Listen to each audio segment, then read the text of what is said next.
Welcome to another episode of Called Bank Sports. Unfortunately, Nate isn't feeling too well, so it'll just be me today. Hopefully, he'll be back by the next post game, so he can cover that and tell you what he thinks about the season so far. But this video will kind of stand in for the post game review of the Kings game, and then after that, I'll talk a little bit about the upcoming schedule. One thing to keep let me know in the comments. So real quick, we have the Nuggets, the Rockets, the Bulls, and then the Bucks before the end of October. Those are our 4 games. We're already 2-0. So of those 4 games, how many do you think will win? And going into November 1st, what do you think the record will be for the Jazz? My prediction is that we'll lose one of the next 4. So I think we're going to go into November 5-1. So let me know what you think down in the comments. With that being said, let's hop into the Kings game. The Jazz won 110-101. And the final score doesn't really tell a story because the Kings were actually up for a large portion of this game. The Jazz came back at the end to win it. Great performance at the end. They played great right when it mattered. I do want to talk about 2 issues because last season, pretty early on, the Jazz kind of had a rough start, and I noticed a couple things that needed to be ironed out pretty early on. Luckily, this season, I'm only noticing 2, and I think they're kind of, at least one of them is explainable. So what I've noticed both in the Thunder game and the Kings game is the Jazz really aren't shooting very efficiently. They shot 41% this game, and I think they shot around 43% or something against the Thunder. So I would like to see that. I want to see the floor be like 45, and then most of the games be in the 48 range. I think that'd be a great percentage for the Jazz. One thing to keep in mind, though, is this game. So they shot 90 shots, and I believe 41 of those shots were from 3. So almost half of their shots were from 3, and they shot high 30s, like 38% from 3 against the Kings. So that could be one reason why field goal percentage is a little lower. Is just volume of threes is ridiculous. Volume of threes was ridiculous last year, but another thing why field goal percentage is probably going to be down across the whole league is with the rule changes, it's harder to get a foul, and with it harder to, it's when you take a shot and miss it, but you're fouled on the shot, that doesn't count towards your field goal percentage. But if you make it, it does count. So it's kind of a free shot. It doesn't hurt your percentage, but it could help it. With less fouls being called, there's going to be more shots that you miss that you thought you were fouled on, so you took it, or something along those lines. And so there's also going to be more shots counted towards the field goal percentage. So I'm guessing field goal percentage is going to be lower across the whole league. Still, I think 41% is too low. The Jazz need to get that up if they want to claim the first seed and go deep into the playoffs this year. Another thing was a problem that kind of carried over from last year, and that's turnovers. Last game they had a lot of turnovers. It wasn't they were up the whole game, so I think that kind of made sense. They played a pretty deep bench. It was kind of garbage time for a lot of the game. This game, their turnovers are what dug them into a hole that they had to climb out of. Luckily, the Jazz are good enough to climb out of it. Their defense is really solid. Their offense was good enough. I think they were getting good looks. It's just not all of them were falling. So the turnover issue, they had that issue. Excuse me.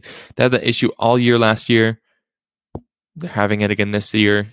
19 turnovers against the Kings. That's not good. And a lot of them were really bad, where it's just a bad read, throwing it right to where a defender can reach it, leading to fast break points.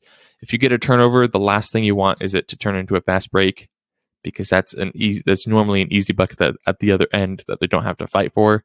And that happened a lot. So they were some of the worst kinds of turnovers. So the Jazz need to iron that out. Looking at the Jazz, though, even though it was a tight game, the Jazz played a much deeper bench than they were used to playing last year.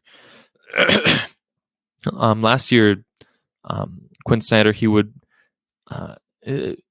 unless there was an injury or it was a blowout early on, it was a 9-man rotation every single game.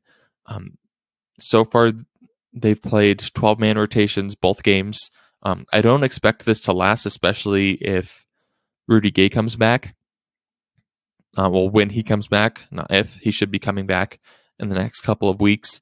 But when that happens, I'm expecting it to be cut down to 9 or 10.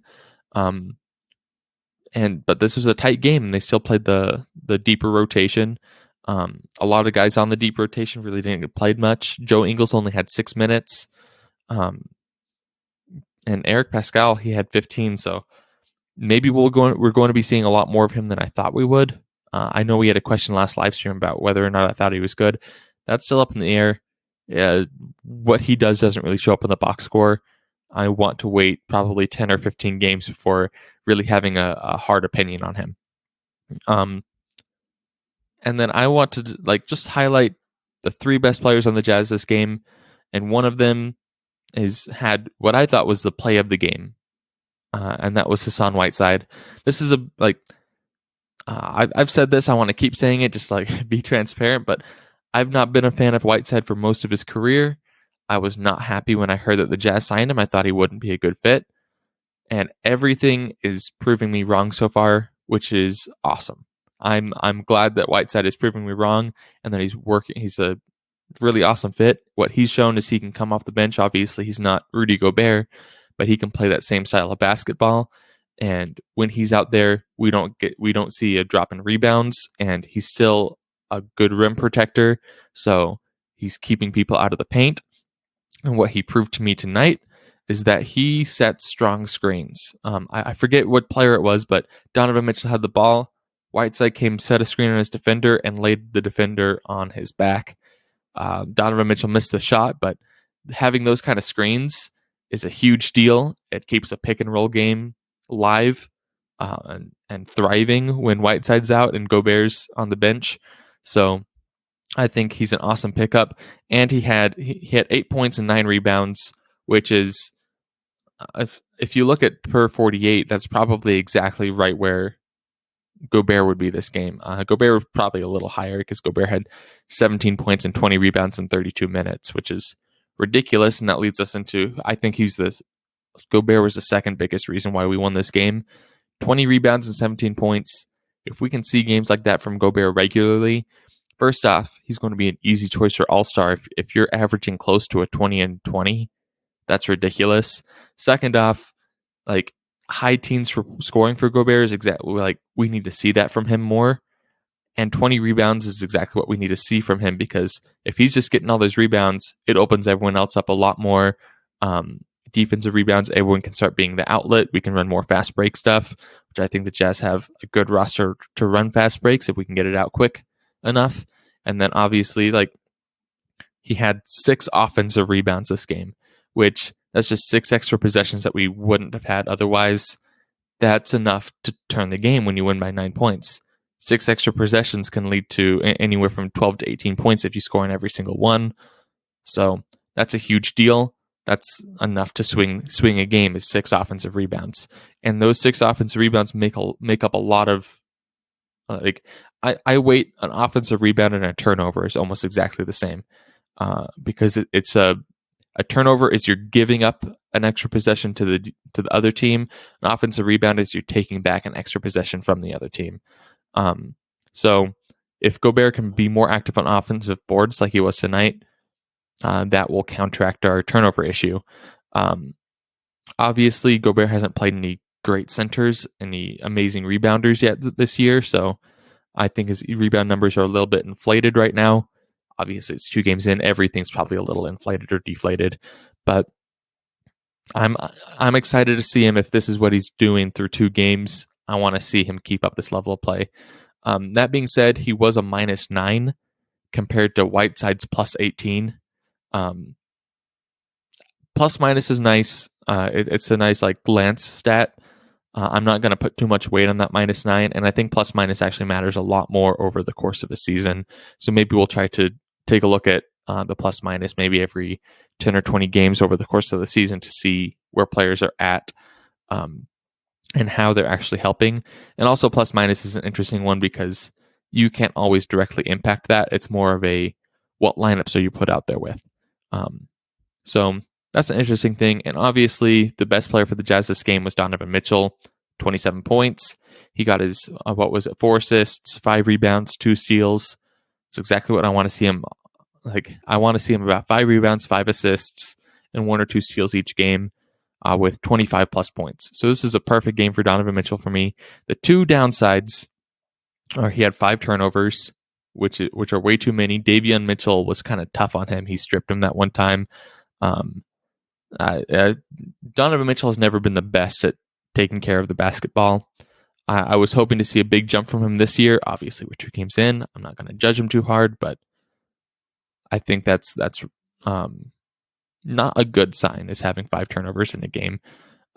Obviously, the Kings aren't a great defensive team, but they do have a lot of quick guards that can intercept passes. So I think that was kind of what was going on. And Davion Mitchell's obviously a great defender. The other issue with Donovan Mitchell is that he shot 9 for 25. So he got those 25 points, the 27 points purely from volume shooting, which isn't a bad thing. If anyone's going to volume shoot on the Jazz, I want it to be Mitchell, but I would like to see that be if he could get 27 points and 20 shots. That's what I want to see more from Mitchell. I want to see him taking about 20 shots a game, and if he's taking 25 shots a game, it better be a 30-plus point night whenever he takes 25 shots. So I still think the Jazz are kind of rusty. It's early in the season. They're kind of getting used to things. It's like when you come back to school, you get your first homework assignment, and you're trying to remember what you're trying to get back in the rhythm of homework and figuring out what to do there. I don't know. Maybe my school analogies don't hit as well as I think they do, but that's kind of how I can relate to it. So I think the Jazz I think their defense is looking good. Obviously, there's a few improvements. They need to hold onto the ball a little bit more. And I think once they get back into the rhythm of the season, their shots will start falling. The good news is we have Jordan Clarkson, who's been his usual self, not efficient, but he's been making shots. I don't think we can really expect crazy efficiency from Jordan Clarkson, but he does his job. He got 15 points against the Kings. So I think the Jazz are looking good. When Rudy Gay comes back, things are going to look even better. I'm hoping that's what I expect. So early start, but let's jump into the schedule real quick. I kind of went over this at the beginning.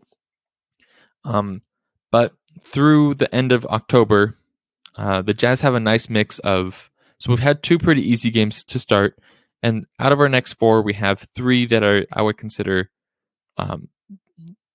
most pretty strong locks for playoff position. So they're probably going to be 3 pretty tough teams, and then one what should be an easy team against the Rockets.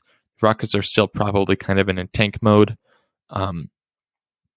They're probably looking to try to get another young star to pair with their core in this draft. So I don't think they even have.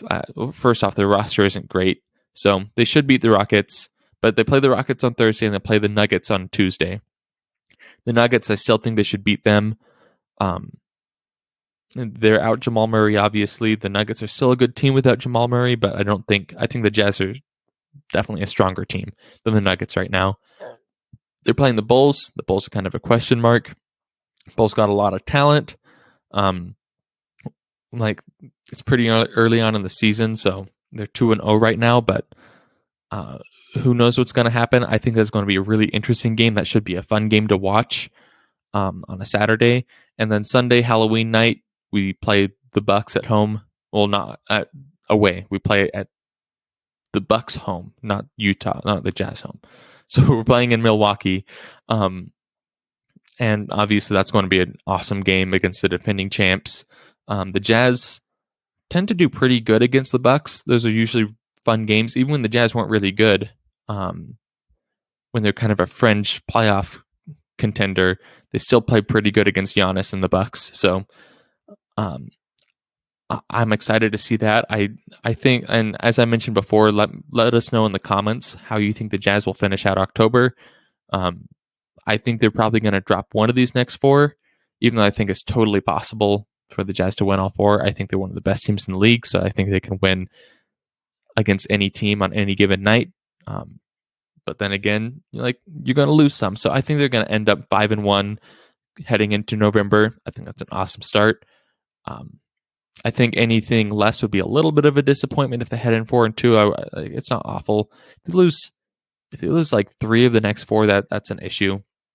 But yeah, I'm excited for the schedule. Make sure to let us know what you think about how the Jazz are going to do. We started off with like season questions of how do you think the Jazz will finish the season, but now that we're in the season, we can take it off into more bite size. How do you think they'll finish October? So, thanks for watching. Thanks for joining me. And yeah, make sure to follow us on whatever channel you're listening on. And yeah, we're going to keep putting out Jazz content this year. So if you're a Jazz fan, you should follow. So thanks again for watching. Have a good day.